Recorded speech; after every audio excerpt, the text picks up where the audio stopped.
Assalamualaikum warahmatullahi wabarakatuh. Perkenalkan, nama saya Indah Wulandari Solihati, bisa dipanggil Indah. Saya dari Tadris IPA, Fakultas Tarbiyah dan Ilmu Keguruan, YIN Jember, kelompok 6 MMDC 2020. Dalam masa pandemi ini, ayo lakukan 3S.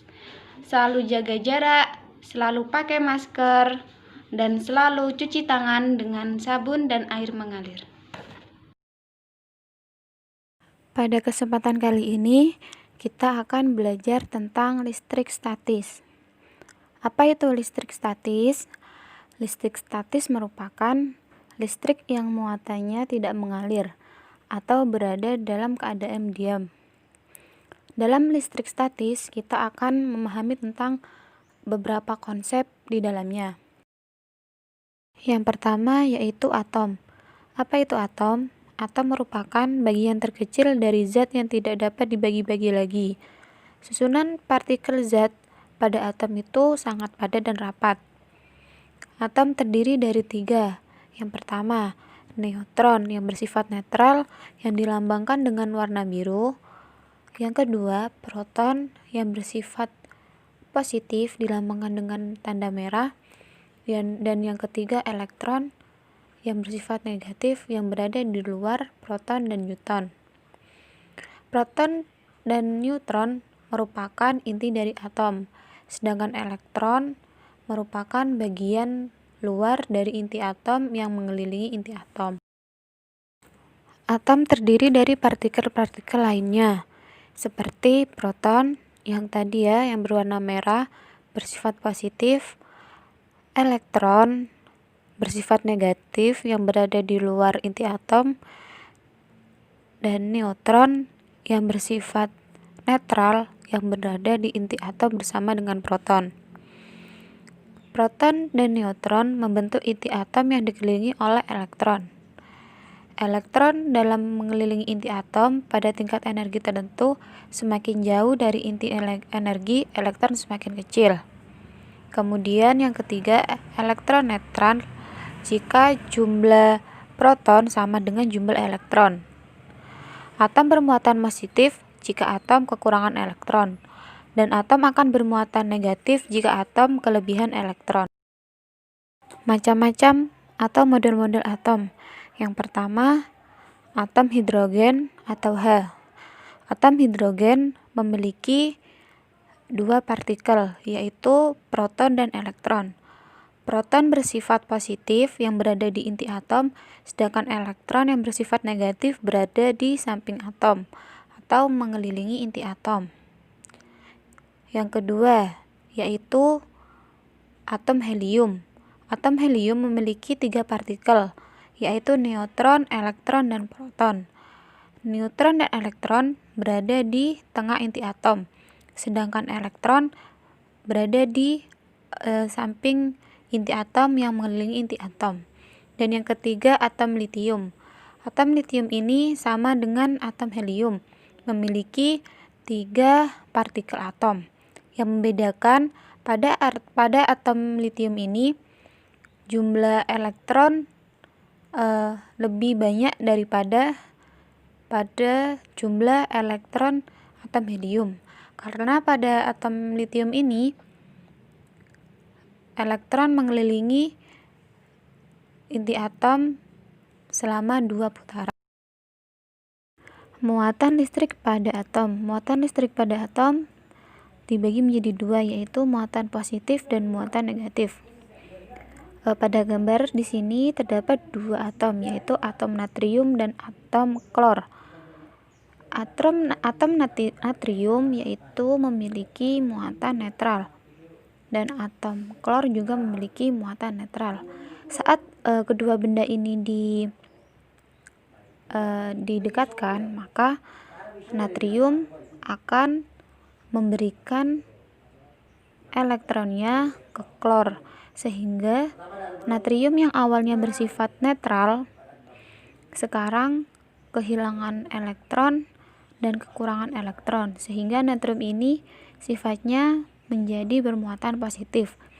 Sedangkan klor tadi yang awalnya bersifat netral telah menerima elektron dari natrium, sehingga klor ini kelebihan elektron dan bermuatan negatif karena lebih banyak jumlah elektron yang didapatkannya daripada jumlah protonnya.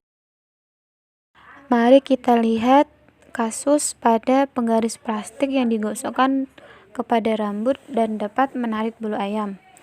Mengapa hal itu terjadi? Karena penggaris yang digosokkan ke rambut akan menerima elektron lebih banyak yang berasal dari rambut tersebut, sehingga jumlah elektron pada penggaris ini lebih banyak daripada jumlah protonnya.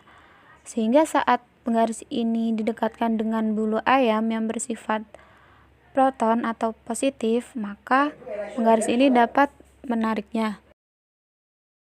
Kasus kedua yaitu terdapat penggaris plastik yang bersifat netral dengan kain wol yang bersifat netral. Saat mereka digosokkan, maka penggaris tersebut akan menerima elektron yang berasal dari kain wol tersebut. Dan penggaris tersebut akan memiliki elektron yang jumlahnya lebih banyak dibandingkan dengan kain wol. Sedangkan kain wol akan memiliki jumlah proton yang lebih banyak dibandingkan dengan penggaris plastik tersebut. Kasus ketiga yaitu terdapat kaca dengan kain sutra. Kaca yang bersifat netral dengan kain sutra yang bersifat netral, saat mereka digosokkan, maka kaca akan menerima proton lebih banyak dibandingkan elektron. Karena elektron pada kaca akan berpindah pada kain sutra, sehingga kaca yang awalnya netral akan memiliki jumlah proton lebih banyak atau bersifat positif. Kain sutra yang awalnya bersifat netral akan menerima elektron lebih banyak sehingga akan bermuatan negatif. Interaksi antara muatan listrik. Terdapat dua interaksi antara muatan listrik, yaitu interaksi saling tarik-menarik dan interaksi saling tolak-menolak. Mengapa hal itu terjadi? Saat dua benda yang memiliki muatan yang sama, positif dengan positif, maka benda itu akan tolak-menolak. Sedangkan apabila dua benda itu memiliki muatan yang berbeda, negatif dan positif, maka dua benda itu akan saling tarik-menarik, seperti pada gambar berikut. Kaca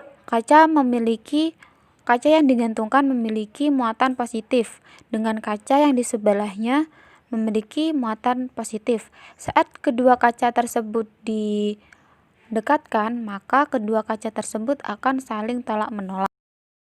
Kasus interaksi antar muatan listrik yang kedua. Pada gambar terdapat plastik yang digantungkan dengan muatan negatif dan terdapat kaca dengan muatan positif. Saat plastik dan kaca ini didekatkan, maka kedua benda ini akan saling tarik-menarik karena kedua benda ini memiliki muatan yang berbeda. Hukum Coulomb. Hukum Coulomb ditemukan oleh ilmuwan Prancis yang bernama Charles Auguste Coulomb pada tahun 1736 sampai 1806. Charles menyelidiki hubungan gaya tolak-menolak atau gaya tarik-menarik pada dua benda bermuatan listrik terhadap besar muatan listrik dan jaraknya menggunakan alat yang bernama neraca puntir. Pada hukum Coulomb menyatakan bahwa apabila terdapat dua benda yang bermuatan sama, maka kedua benda tersebut akan mengalami tolak-menolak. Dan apabila ada dua benda yang memiliki muatan berbeda, maka kedua benda tersebut akan saling tarik-menarik. Besar gaya tarik atau tolak antara muatan sebanding dengan besar muatan masing-masing, dan berbanding terbalik dengan kuadrat jarak antara kedua muatan. Saat kita ingin mencari gaya, maka kita perlu mengetahui muatan jarak, dan ketetapan. Ketetapan di sini telah ditetapkan menggunakan angka 9 kali 10 pangkat 9 nm kuadrat per c kuadrat. Ruang di sekitar muatan listrik yang masih dipengaruhi oleh gaya listrik. Benda uji bermuatan listrik Q kecil diletakkan di dekat benda bermuatan listrik Q besar. Jika benda uji mendapatkan gaya, maka tempatnya di mana benda itu berada di dalam medan listrik, benda tersebut akan bermuatan Q besar. Semakin jauh letak benda uji dari benda bermuatan Q besar, maka gaya pengaruhnya akan semakin kecil sehingga kuat medan listriknya juga akan semakin kecil. Medan listrik digambarkan sebagai garis-garis gaya listrik. Garis gaya listrik bermuatan positif akan meninggalkan muatan atau panahnya akan mengarah keluar. Sedangkan arah garis listrik bermuatan negatif akan gaya panahnya akan menuju ke muatan atau panahnya menuju ke dalam. Terdapat dua pola gaya listrik pada muatan yang berdekatan. Apabila kedua muatan tersebut memiliki muatan yang berbeda, yaitu positif dan negatif, maka di tengah-tengah muatan tersebut akan mengalami tarik-menarik. Dan apabila kedua muatan tersebut memiliki muatan yang sama, yaitu positif dengan positif, maka di tengah-tengah muatan tersebut akan mengalami tolak-menolak. Kuat medan listrik. Benda yang bermuatan listrik Q besar diletakkan benda uji bermuatan Q kecil dan berjarak R, maka besar kuat benda tersebut di titik benda uji adalah gaya listrik yang ditimbulkan benda bermuatan dibagi muatan uji. Seperti rumus di bawah ini. E sama dengan K dikali Q besar kali Q kecil per R kuadrat Q. E sebagai medan listrik, Q besar sebagai muatan benda, Q kecil sebagai muatan uji, R sebagai jarak dari benda. Apabila kita ingin mencari medan listrik, maka kita perlu muatan benda, muatan uji, dan jarak. Kita dapat menyingkat rumus tersebut menjadi E sama dengan K dikali Q besar dikali R kuadrat. Karena Q kecil terdapat sama, maka keduanya dapat dicoretkan. Kemudian kita juga dapat mencari E dengan menggunakan E sama dengan F atau gaya dibagi dengan Q atau muatan uji. Induksi listrik. Peristiwa pemisahan muatan listrik pada suatu benda ketika didekati benda bermuatan listrik. Muatan listrik pada benda dengan induksi. Terdapat benda yang bermuatan netral dengan benda yang bermuatan positif, maka benda di sekitarnya akan bermuatan negatif. Benda netral bila diinduksikan dengan benda bermuatan positif akan menjadi bermuatan negatif. Kemudian, apabila ada benda netral didekatkan dengan benda yang bermuatan negatif, maka benda di sekitarnya akan bermuatan positif. Benda netral bila diinduksi dengan benda bermuatan negatif, maka menjadi bermuatan positif. Jadi kesimpulannya, jenis muatan benda yang terinduksi berlawanan dengan jenis muatan benda yang menginduksinya. Elestoskop. Elestoskop merupakan alat yang biasanya digunakan untuk mengetahui muatan listrik pada benda. Di sini terdapat beberapa bagian pada elestoskop. Yang pertama, kepala elestoskop, konduktor, daun elestoskop, dan dinding kaca. Prinsip kerja elestoskop. Pada saat elestoskop netral, maka daun elestoskop akan tertutup. Dan apabila pada saat elestoskop bermuatan negatif atau positif, maka daun elestoskop akan terbuka. Muatan listrik pada elestoskop dengan induksi. Yang pertama, netral, tidak terdapat induksi yang mendekatinya. Kemudian, kepala elestoskop didekati dengan benda bermuatan positif, maka elektroskop dari daun akan bergerak menuju kepala elektroskop dan daun elektroskop membuka. Karena pada saat elektroskop didekati dengan benda positif, maka daun elektroskop akan bermuatan netral. Yang awalnya bermuatan netral akan bermuatan positif, sehingga akan membuka. Kemudian, kepala elektroskop yang disentuh dengan tangan akan bermuatan negatif, karena terdapat elektron yang berasal dari bumi menuju ke kepala elektroskop. Dan apabila kepala elektroskop didekatkan dengan benda yang bermuatan positif, maka daun elektroskop akan menutup, karena daun elektroskop tersebut akan bermuatan netral yang berasal dari induksi antara benda positif dengan benda negatif yang berada pada kepala elektroskop. Kemudian, saat kepala elektroskop dijauhkan dari benda yang bermuatan positif, maka daun elektroskop akan membuka kembali, karena yang tadinya bersifat netral akan bersifat negatif, karena benda yang bersifat positif telah menjauh dari elektroskop. Jadi, jenis muatan benda terinduksi berlawanan dengan jenis muatan benda yang menginduksinya. Petir adalah kilatan cahaya yang muncul akibat perpindahan muatan negatif antara awan dan awan atau antara awan dan bumi.